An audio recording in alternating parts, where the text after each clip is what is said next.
Pemirsa, jelang malam tahun baru, kawasan pusat kota Jakarta mulai bersiap untuk menyambut tahun baru 2026.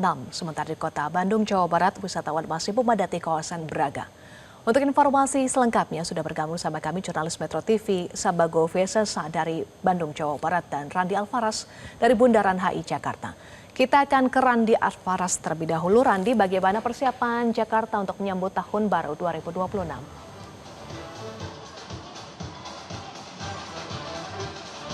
Ya, selamat malam Eva dan juga pemirsa. Memang jelang hari pergantian tahun 2026, hingga saat ini pemerintah Provinsi DKI Jakarta juga tengah melakukan persiapan dikarenakan memang ada sejumlah titik yang akan digelar perayaan malam pergantian tahun 2026 dan salah satunya berada di tempat saya berada saat ini, yakni tepatnya di Bundaran Hotel Indonesia. Dan seperti yang Anda bisa lihat di belakang saya, saat ini juga sejumlah persiapan juga tengah dilakukan, yang mana untuk panggung juga saat ini telah didirikan sejak hari kemarin, yang mana saat ini masih tengah proses pendirian panggung dan juga pemasangan sejumlah LED yang nantinya akan ada sejumlah pertunjukan dan juga atraksi yang akan diselenggarakan di panggung yang berada di Bundaran Hotel Indonesia.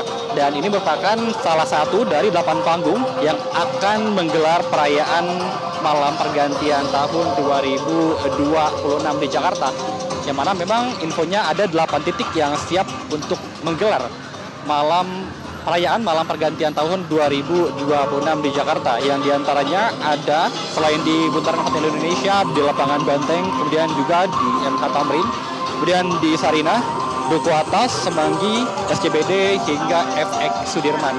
Dan saat ini juga sejumlah persiapan juga terus dilakukan untuk memaksimalkan pada perayaan malam pergantian tahun yang akan dilaksanakan pada besok, Rabu tanggal 31 Desember 2025. Yang mana nantinya juga dari pemerintah Provinsi DKI Jakarta akan memberlakukan sistem Car Free Night dari Jalan MH Tamrin hingga Jalan Sudirman yang akan berlaku pada pukul 18 hingga pukul 1 dini hari. Dan tidak hanya itu, nanti juga akan ada 33 ruas jalan yang akan ditutup secara situasional mulai dari pukul 18 hingga pukul 1 dini hari.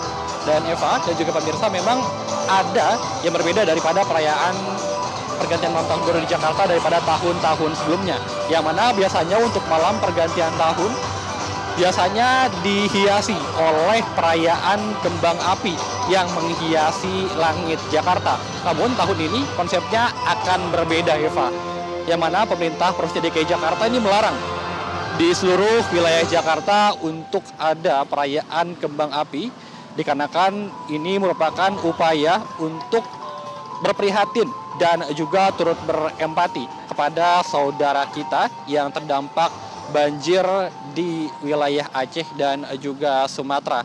Dan sebagai alternatifnya, pemerintah Provinsi DKI Jakarta ini akan menghadirkan perayaan video mapping, yakni nanti akan ada ribuan drone yang terbang di langit Jakarta, tepatnya di Bundaran HI, yang nantinya akan memanjakan visual yang juga masyarakat yang nantinya bisa menonton langsung di Bundaran HI. Dan ini tidak hanya atraksi drone semata, namun juga ini mengangkat tema terkait dengan bentuk empati masyarakat terhadap masyarakat yang terdampak banjir di wilayah Sumatera. Dan nanti juga ini perayaan di Bundaran HI, infonya akan dimulai dari pukul 18 hingga pukul 1 dini hari. Dan juga masyarakat dihimbau untuk menggunakan kendaraan transportasi umum, karena sejumlah transportasi umum di Jakarta ini akan beroperasi hingga pukul 2 dini hari seperti MRT dan juga ada Transjakarta nantinya yang siap untuk melayani masyarakat yang hendak untuk merayakan malam pergantian tahun di Jakarta. Dan tadi juga Wakil Gubernur DKI Jakarta Rano Karno juga telah melakukan peninjauan langsung untuk memastikan kesiapan perayaan malam tahun baru di Jakarta, tepatnya salah satunya di Bundaran Hotel Indonesia. Demikian Eva, kembali ke Anda di studio. Jelajahi cara baru mendapatkan informasi. Download Metro TV Extend sekarang.